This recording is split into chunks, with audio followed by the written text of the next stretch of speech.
Olá para você. Hoje nós vamos falar sobre uma questão que interessa muito para mim e muito para você também. Como envelhecer hoje em dia?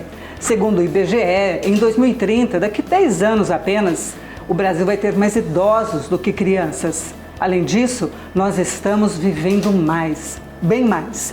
Aqui no estúdio do Decote, nós estamos com o psicólogo Guilherme Davoli para nos ajudar a entender essa situação.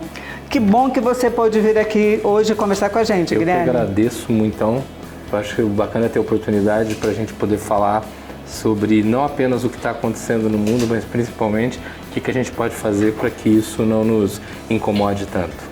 Então, diante desse quadro aí, né, estamos vivendo mais e tem muito mais idosos, não só no Brasil, no mundo todo, né? Como envelhecer bem hoje em dia? Qual que é a diferença de hoje com, sei lá, a geração da minha avó, por exemplo? Eu acho que a questão, ela passa essencialmente por eu não me preocupar muito com a palavra envelhecer, para pensar que eu tenho que viver bem, né? E viver bem é uma coisa que, inclusive, os bem jovens não estão sabendo. Né? A gente está encontrando cada vez mais as pessoas trancadas nos seus quartos, nas suas telas, nos seus cantos. A gente está vendo cada vez mais condomínios onde as pessoas não vão para a área coletiva, não vão para a área de lazer.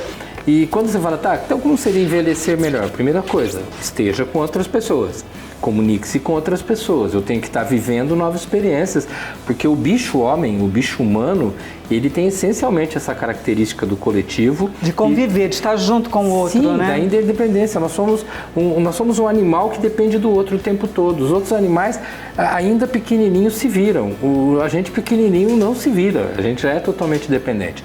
Quando o ser humano ele vai abdicando dessa qualidade ou dessa necessidade da presença do outro, ele vai ficando menos humano. E ele ficando menos humano, ele começa a desenvolver uma série de dificuldades, inclusive uma série de patologias. Se eu penso hoje, alguém que tem 15, 16 anos, que se comunica, busca comunicação e vai se envolvendo com ideias novas, essa pessoa de 15, 16 anos já está se preparando para os seus 40, 60, 80, desde que ele mantenha esses padrões. Só que num passado relativamente recente, ficava-se aquela ideia de que os mais jovens andam em grupos. A gente já é mais velho, a gente já fica só aqui na família. A gente vai ficando velho e vai se afastando dos amigos, vai ficando sozinho. Falece alguém, falece outro, eu vou na minha solidão e vou me fechando. Fechava-se na televisão, essencialmente. Hoje se fecha em redes sociais, em televisão, numa série de coisas. E a partir daí eu passo a ter sofrimentos, porque eu não consigo ter um olhar amplo que faz eu ouvir uma notícia e ter várias interpretações.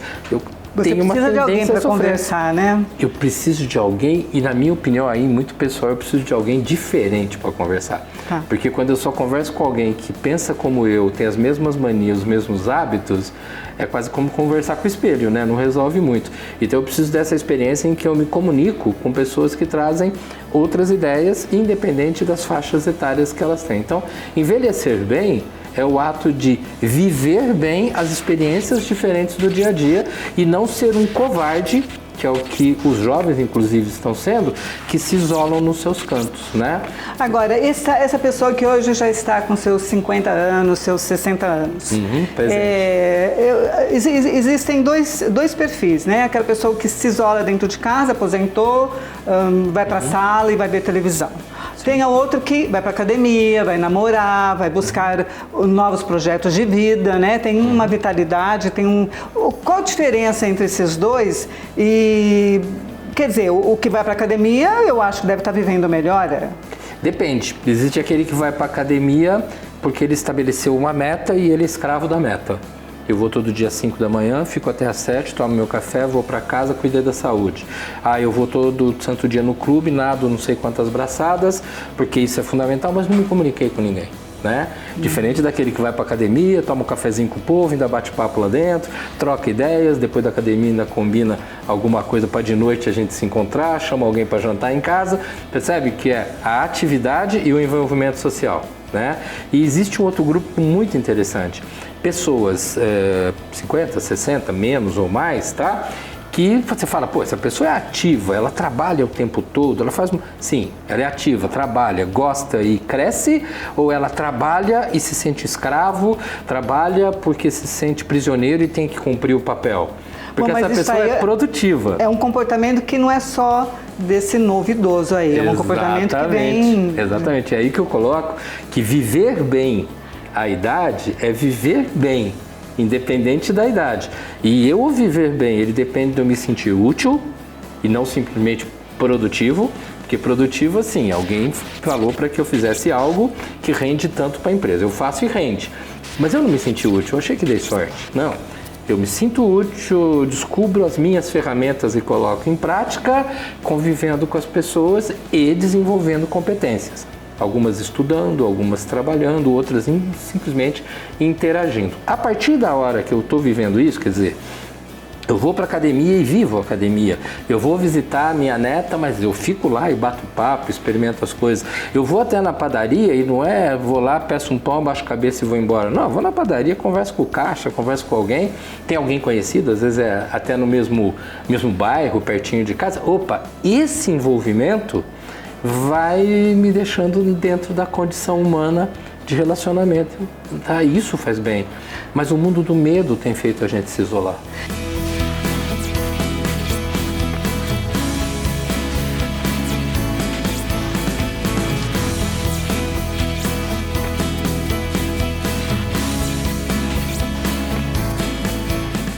Mas, então, quais são as dores do envelhecimento, né? Existe o medo, né, da vida, né, que vai se esgotando.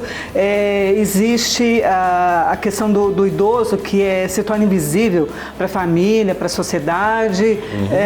O isolamento, né, que você já falou. Sim. Quais são os desafios aí dessa vida que nós temos a mais? A gente não pode negar que a questão da invisibilidade ela se acentua em determinadas situações, mas ela se acentua muitas vezes, ou talvez na maioria das vezes, porque a própria pessoa foi se afastando dos outros e dos assuntos dos outros, né? Quer dizer, eu estou numa mesa e as pessoas estão falando de outras coisas e eu não quero entrar naquele mundo delas, eu queria que elas viessem para o meu. E a troca é importante, independente de eu ser o mais velho ou o mais novo. É comum, numa situação de invisibilidade, você ver, por exemplo, uma menina nova que vai num jantar dos pais com os amigos e só tem ela de nova, tá? Quem é o invisível? O mais novo. O mais novo. Né? Ela tem menor número. Ela não consegue entrar no assunto. Tá, inverte. Agora eu tenho o mais velho que, de repente, se sente invisível porque pessoas morreram. E morreram de verdade, fisicamente, não estão aqui. E outras morreram no sentido de que nunca eu as vejo, nunca estão presentes, ou por problema de saúde não puderam estar aqui nesse evento e eu estou. Então, perceba que a invisibilidade ela não é uma característica de alguém que foi abandonado, apesar disso acontecer. Mas muitas vezes do fato de que, por eu me isolar, as pessoas tentam chegar, fazem 2, 3 perguntas, eu respondo não é, sim, não. Eu não estico essa conversa, eu não estico essa prosa, tal. A partir daí eu vou ficando de lado, eu vou ficando deslocado. Tá? Quando você fala qual é a grande dor, eu acho que a palavra morte é a grande dor.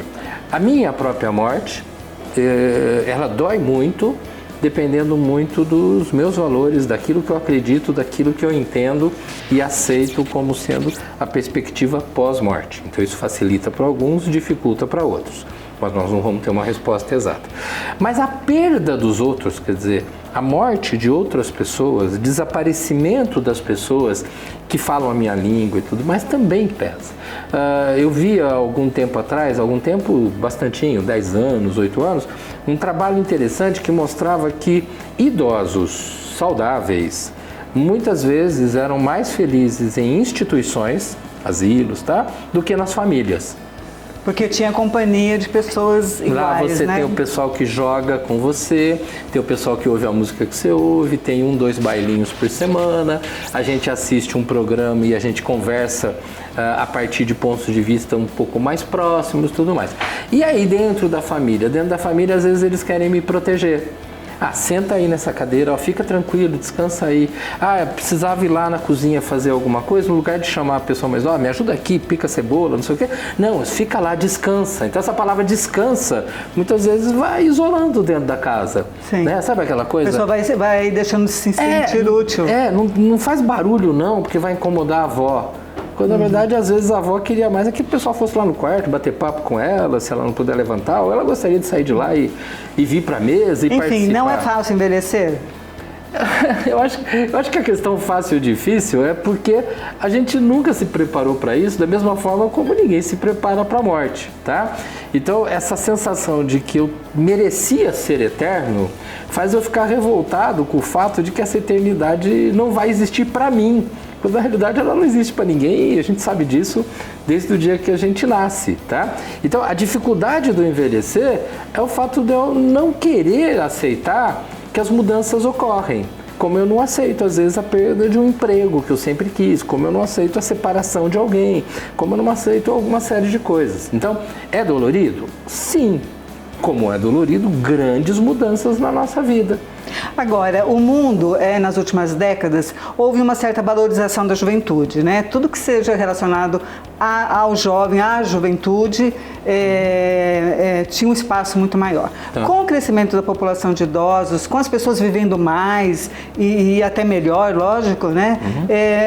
Muda. O que muda aí nos valores da sociedade? Muda bastante coisa. Quando você pensa assim, vamos pensar no campo profissional, né? As empresas queriam cabeças novas, então elas queriam gente mais nova, que eram cabeças novas. Hoje, o que a gente encontra muitas vezes são pessoas de idade mais avançada, com ideias muito novas, e pessoas de muito menor idade e com ideias retrógradas, ou inclusive com medo de expor suas ideias. Então, é fundamental que a pessoa, na medida em que os anos vão passando, ela entenda que ela não é prisioneira da idade e nem prisioneira daquele grupo de conhecimento. Sabe quando alguém fala assim, já faz 35 anos que eu trabalho nisso, no sentido assim, não preciso aprender mais nada, já sei tudo, se alguém precisar de ajuda vai ser do meu jeito. Não, esse aí, ele travou no tempo. Né? A questão legal, cara, faz 35 anos que eu estou trabalhando. O que será que eu vou aprender no 36º? Quer dizer, um dos segredos aí dessa longevidade é aprender sempre, se manter ativo e convivendo com as pessoas. 3 coisinhas. Eu preciso toda hora ter conhecimento, então é aprender. E eu diria conhecimento 360 graus, quer dizer, não é só daquilo, tudo que for possível, conhecimento, relacionamento com pessoas, mas não é quantidade, é diversidade de pessoas, então eu tenho conhecimentos, pessoas e aprender a perder. Muito obrigada, Guilherme, por sua participação aqui. Foi ótimo conversar com você sobre isso. Agradeço. Para vocês, obrigada também pela presença e antes de saírem, cliquem lá no sininho para receber as nossas novidades.